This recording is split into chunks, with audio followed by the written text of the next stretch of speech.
Hello and welcome back. In today's Black Excellence presentation, we will highlight 10 things you didn't know about Suzanne Shank. Welcome to blackexcellist.com, the site where we celebrate Black excellence, opulence, and affluence. Our mission is to inspire you as we enlighten you.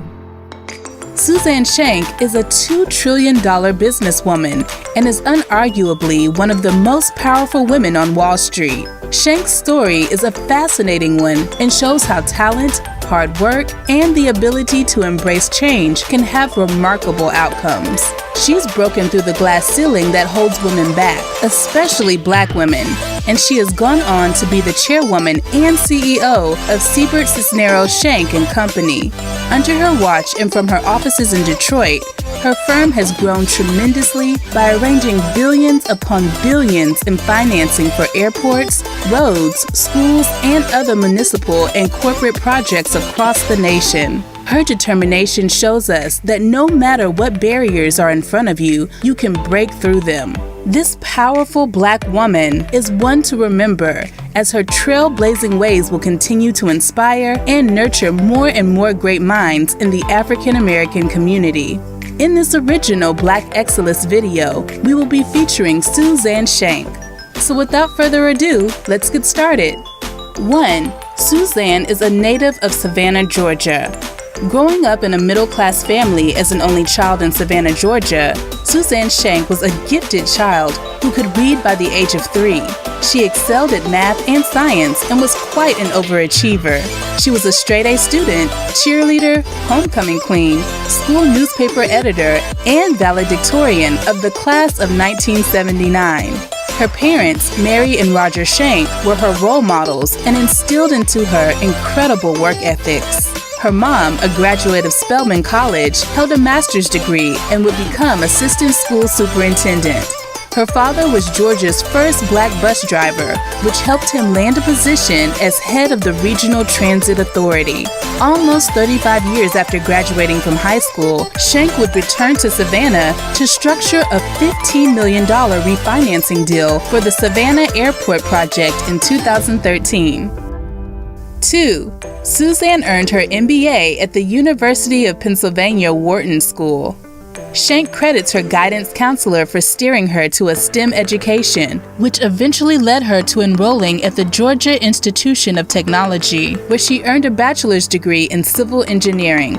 After graduating from Georgia Tech, Suzanne was attracted to the city of Atlanta and joined General Dynamics, a global aerospace and defense company. General Dynamics was opening a new facility in Atlanta that allowed her to work on their nuclear submarine program. However, after 2 years, it became clear to Shank that she was drawn more to financial management than engineering, so she shifted gears and applied to a handful of prestigious business schools. She was accepted at Harvard and Columbia, but decided to pursue her MBA at Wharton School at the University of Pennsylvania. Her parents were not thrilled that she was leaving a stable engineering job in corporate America for a degree in finance, but she followed her instincts, and it was at Wharton where she became intrigued with Wall Street. 3. Suzanne is co-founder and CEO of Siebert Cisneros Shank. Siebert Bradford Shank & Company was started in 1996 by Shank, Napoleon Bradford, and Muriel Siebert, the first woman to own a seat on the New York Stock Exchange. Bradford and Shank built a successful boutique municipal bond firm when Siebert raised the idea of merging her firm with them. Shank was immediately tapped to serve as president and CEO of the merged company. After a turn of events, Siebert died in 2013, and Bradford retired, making Shank the majority owner of the firm. She acquired 2 new partners in Henry Cisneros and William Thompson, which resulted in the company's name changing to Siebert Cisneros Shank & Company. Today, her company employs 80 people in 17 offices nationwide, with dual headquarters in New York and Oakland, California. 4. Suzanne has participated in more than $2 trillion worth of transactions. Shank, along with her former partners, built a firm that has managed over $2 trillion in financing for municipal users, corporate bonds, and equity transactions.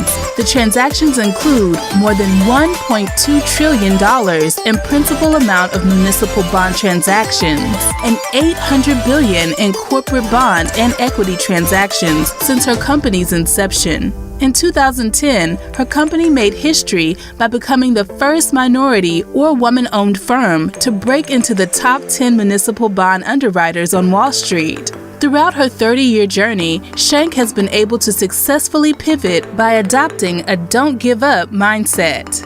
5. Suzanne is the first Black woman to lead a publicly traded financial institution. With Siebert's death in 2013 and Bradford's retirement, the firm realigned its ownership structure under Schenck's leadership to create the preeminent Black, Hispanic, and woman-owned firm on Wall Street. She had to grow into the role of CEO with on-the-job training. She had to figure out how to balance managing clients along with compliance responsibilities, human resource activities, fair trade policies, as well as administrative duties. She was fully responsible for all aspects of the business while stepping away from her normal traditional banking role. Her drive and intelligence helped her think more strategically, and she has been very successful in moving her business forward as a CEO.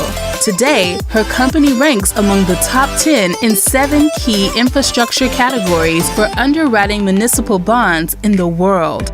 We would like to thank Hayden T. Joseph & Company. They are an international tax team who can help American entrepreneurs and business owners expand and operate internationally. In particular, Hayden T. Joseph & Company helps American business owners expand to Southeast Asia. Visit www.htj.tax or check out their link in the description box below. 6. Muriel Siebert was her best mentor. Siebert, who was the first woman to own a seat on the New York Stock Exchange, would advocate taking risk is sometimes what we have to do to advance our career. Schenck worked closely alongside the Wall Street legend, Muriel "Mickey" Siebert, absorbing as much as she could from the first woman of finance. The knowledge and experience she gained from Siebert was a critical and large part of Schenck's success. Schenck acknowledges the late Mickey as a wonderful business partner, mentor, and friend. Schenck is paying it forward by being a role model to her employees, committing extensive amount of time to mentor young people in Detroit, and supporting several mentorship programs for inner-city youth across America. 7. Suzanne is a very successful businesswoman, but an even better wife and mother. Schenck is a trailblazer and is one of the most successful African American women ever on Wall Street. This is a monumental feat indeed, but her legacy is defined by her excellence both in the office and at home. This working mom knows how to balance her priorities and feels it's very important to be a loving wife and extraordinary mother. Her husband, Sean Wardlow, is the chief operating officer of the company and has played a key role in the firm since joining in 2005. Together, they have 2 daughters who are currently age 15 and 19. 8. Suzanne has received numerous honors and awards. Schenck has won several awards and garnered numerous accolades from a variety of organizations and publications. The financial maven has been inducted into the Academy of Engineering alumni by Georgia Tech. A 30-year veteran of the industry, Schenck was also named Entrepreneur of the Year by the National Association of Securities Professionals and Top 25 Women in Finance by U.S. Banker magazine. She has also been recognized by American Banker magazine and WealthManagerWeb.com as one of the most powerful women in finance. She was recognized by Essence magazine in its Power List, by Black Enterprise magazine as one of the 50 most influential Black women in business, and as one of the 75 most powerful Blacks on Wall Street. She has also been recognized by the Wharton School from among 100,000 graduates as one of its 125 influential people and ideas. Schenck was also named the National Entrepreneur of the Year by the Madam C.J. Walker Center. 9. Suzanne is deeply committed to promoting mentorship. Remembering her humble beginnings, Schenck is deeply committed to causes promoting mentorship of inner-city youth. having formed and supported various mentorship programs across the country. She is active in numerous industry and civic organizations and serves on several boards, including the Wharton Graduate Board of Trustees, Citizens Budget Commission, Women in Public Finance, Detroit Institute of Arts, and Detroit Regional Chambers, among others. She is also a member of the Spelman College Board of Trustees. She is heavily involved in the Charles H. Wright Museum of African American History. She spearheaded the formation of the Detroit Summer Finance Institute, an internship program that introduces high school students to the financial world. She is also the vice president of the founding board of the Water Access Volunteer Effort, which helps underprivileged Detroit residents pay their water bills. 10. Suzanne's advice. I've always seen myself as a business leader. Being a woman has armed me with attributes that are indicative of great leaders. Women tend to multitask well. Women promote collaboration and teamwork. Women are their own toughest critics, so we work hard. And as I said previously, we have great empathy for others. These are qualities necessary to be a great leader, and women are just wired with these strengths. My goal is to be viewed as a leader, not only a woman leader, as I have great men working for me too. We appreciate the fact that you stayed with us until the end. Thank you for spending time with us, and don't forget to like this video. Also, make sure you subscribe so that you never miss a video. Bye for now. We will see you tomorrow.